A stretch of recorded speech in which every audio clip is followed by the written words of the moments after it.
এই যে দেখতে পাচ্ছেন ভিডিওটি, এরকম একটা ভিডিও ঝিনাইদহের শৈলকুপা উপজেলায় ৮০টি হিন্দু পরিবার জামাতে ইসলামে যোগদান এই শিরোনামে সামাজিক যোগাযোগ মাধ্যমে ভাইরাল হয়। অথচ তথ্য অনুসন্ধান করতে গিয়ে জানা যায় সেখানে ৮০টি হিন্দু পরিবার তো দূরের কথা, কোনো হিন্দু পরিবারই জামাতে ইসলামে যোগদান করেনি। দেখুন, এই ভিডিওটা দেখলে আপনারা স্পষ্ট হয়ে যাবেন জামাত শিবির কিভাবে তথ্য সন্ত্রাস করছে, কিভাবে মিডিয়া টাইলিং এর মাধ্যমে নিজেদের জনপ্রিয়তা বাড়ানোর চেষ্টা করছে, অথচ প্রকৃত অর্থে তারা কিন্তু আগের চেয়েও ভঙ্গুর অবস্থায় বিদ্যমান রয়েছে। গত কয়েকদিন ধরে সামাজিক যোগাযোগ মাধ্যম সহ বিভিন্ন সংবাদপত্র তাদের ডিজিটাল মাধ্যমে খবর প্রচার করেছে শৈলকুপা উপজেলার ৮০ হিন্দু পরিবার জামাতে যোগ দিয়েছে। তবে এই খবরের সত্যতা খুব একটা পাইনি।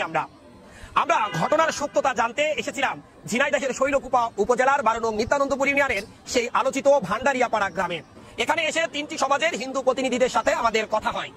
তারা জানান ওই দিন রাতে জামাতে ইসলামের নেতাকর্মীরা এখানে এসেছিলেন এবং তাদের সম্প্রদায়ের মধ্যে থাকা একমাত্র ব্যক্তি বিকাশ চন্দ্র, যিনি নাকি দীর্ঘদিন ধরে জামাতের রাজনীতির সাথে জড়িত আছেন, তিনি এই ৩ সমাজের কোনো সমাজেরই প্রতিনিধিত্ব করেন না।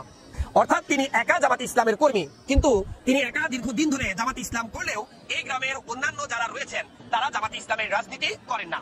এদের মধ্যে একজন সমাজপতি আমাদেরকে বলেছেন তিনি দীর্ঘদিন ধরে বিএনপির রাজনীতি করছেন সেই প্রথম আমল থেকেই, যার কারণে গত ১৭ বছরে তিনি বহুবার নির্যাতনের শিকার হয়েছেন। তার মুখ থেকে শুনি তার কথাগুলো। এখানে আপনার এটা আছে ভুয়া। এইখানে ১৯ তারিখে আমাদের পূজার মিটিং ছিল। মিটিং থাকাকালীন আমার দাদা আছে সভাপতি, সে এখানে মিটিং কল করে, সে সন্ধ্যার সময় ও ছিল আর একটা লোক ছিল এখানে বসে আছে। তো বসে থাকার পরে এর ভিতরে আসলো ওই জামাত ইসলামের কিছু লোকজন। আসার পরে এইটা এখানে আসলে পরে যে কোনো দলেরই সে তো সৌজন্য সাক্ষাৎকার করতে পারে। তো এখানে এসে তারা এইভাবে করে চলে যায়। চলে যাওয়ার পরে আমরা মিটিং শেষ করি, সে সময় বাজে ১১টার পরে মিটিং শেষ করি। শেষ করার পর সকালে শুনি যে জামাত ইসলামের যোগ। কিসের জামাত ইসলাম? এখানে কোনো তো এটা তো হয়নি এবং হয় এটা তো ভিত্তিহীন। তাই এটাই আছে আমার এটা না না না না না এটা কোনো হুমকি না। এখানে একটা ছেলে আছে জামাতের, সেটা আছে বিকাশ, এই গ্রামের ভিতরে। শুনছিলেন এক হিন্দু সমাজপতির কথা। এরপর যাকে জড়িয়ে একটি মন্তব্য করা হয়েছে যে ভোজন কুমার নামের এক ব্যক্তি, তিনিও নাকি তার দলবল নিয়ে জামাত ইসলামে যোগ দিয়েছেন। চলুন তার মুখ থেকে শুনে আসি তিনি কি বলছেন। ভোজন কুমার মুন্সি, ভান্ডারিপাড়া বাড়ি, শৈলকুপা থানা, ঝিনাইদহ জেলা।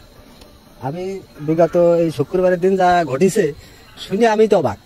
মানে আমি তো জানি যে পূজা মন্দিরে সবাই আসতে পারে, কথাও বলতে পারে, আমাদের ভালোভাবে পূজাটা হোক, এই সবাই মানে সার্বিকভাবে ই করে যাতে পূজাটা কোনো সমস্যা না ঘটে, এই জন্য আসতে পারে। কিন্তু আমরা তো জানিও না, কিছুই না, হঠাৎ করে শুনতেছি আমরা জামাত ইসলামে যোগ দিয়ে দিছি, কিন্তু আসলে তো এটা মিথ্যা। না না না, কেউ আমাদের এরকম ভয় দেখায়নি। আমরাই তো অবাক হয়ে যাচ্ছি, আমরা তো সে দলের কোনো বিষয় উঠিনি, কোথাও হয়নি, আসেও নি। আমি তাহলে আমি কিভাবে যোগদান করলাম? আমাদের তাদের ৩০ ঘর আছে। এবং কমেন্টসে আপনাদের মতামত প্রদান করুন।